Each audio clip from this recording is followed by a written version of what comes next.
U.S. President Donald Trump wants to turn the U.S. into an energy superpower. That is why today I will also declare a national energy emergency. We will drill, baby, drill. Well, this was from Monday. That emergency declaration will fast-track future fossil fuel projects. And while executive orders he signed on Inauguration Day will open up new areas for drilling, it's a trend, of course, Ottawa watching nervously as our oil exports hang in the balance. Joining us this morning is Michael Manjuris. He is the chair and professor of global management studies at Toronto Metropolitan University. Great to have you with us this morning. Anne-Marie, good morning. Okay, drill, baby, drill. Sounds really good, but what do we know about the actual plan to increase oil output south of the border, and how is that taking shape so far? I mean, I know it's only been this week, but what's the plan here? Well, again, it sounds to us like President Trump has decided that he's going to increase the production of oil, and listening to him, it's going to all happen immediately, which is certainly not the case. The places in the United States where he might be able to increase production are basically in Texas, the shale deposits they have in the Northeast U.S. and in Alaska, both in terms of on land and offshore. But drilling takes time. It takes time, first of all, to explore and find where to put the wells. Once you've discovered that, you actually have to drill the wells. And then from there, that oil has to get transported down to the refineries in the United States. None of that happens instantly. So there's a pause, there's time. Yeah, well, we know there's land assessments, environmental assessments. We've got land claim titles here in this country that you'd have to deal with. All of that would have to be looked at before we can drill, baby, drill. So in 2023, virtually, a big bulk of our oil exports went to the U.S. But here's what Trump had to say yesterday at the World Economic Forum in Davos. We don't need them to make our cars, and they make a lot of them.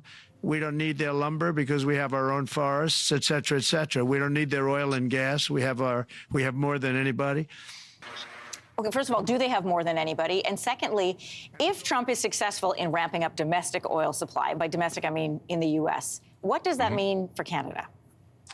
Well, two things. First of all, to answer your first question, do they have the most? No, they don't. The largest known oil reserve in the world is actually in Canada, and it's our tar sands out in the western part of Canada. They do need our oil, and one of the reasons is because we're able to provide them with oil at a lower cost. Second of all, not all oil is the same. Oil from Texas is considered what we call light oil. It has less energy per barrel.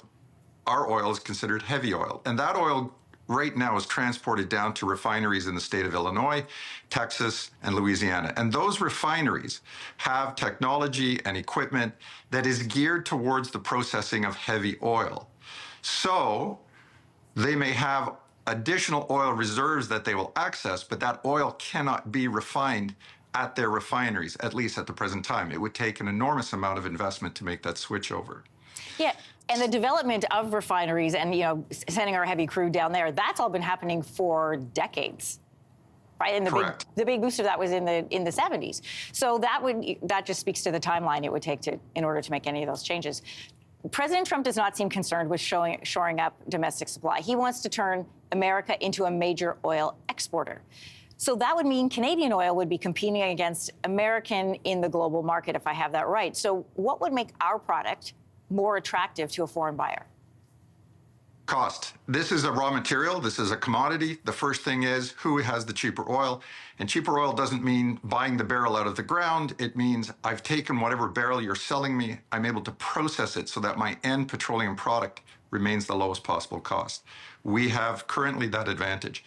What we don't have is infrastructure that permits our oil to reach more of the world market. And we need to consider what we're going to do there. I'm talking about pipelines, I'm talking about expansion and rail, et cetera, particularly on the West Coast. The advantage of all this, if President Trump is successful and decides to increase U.S. domestic production, is that will cause, in addition to his tariffs, that will cause us to divert trade. You had a number up there of 97% of our oil exports are going to the United States. That means we're putting all our eggs in one basket. Perhaps it's time to start looking for other places to sell our oil. Places in Asia, I'm thinking the Philippines, Vietnam, South Korea, Japan, all require energy, and they don't have their own. Those are all potential markets. Look at Europe. If we can get our oil out of the East Coast, we've got the UK, we've got Germany, we've got France. all requiring energy because they no longer depend on Russia. These are all opportunities.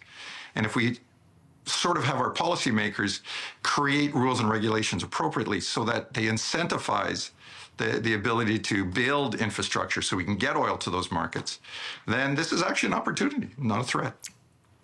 Chair and Professor of Global Management Studies at Toronto Metropolitan University, Michael Manjuras, you have the answers I've been wondering about all week long. So thanks for bringing some clarity to this discussion this morning. And once again, thanks for having me. If you liked that video, make sure to subscribe to the Your Morning YouTube feed, where you can find all kinds of new content posted every weekday morning.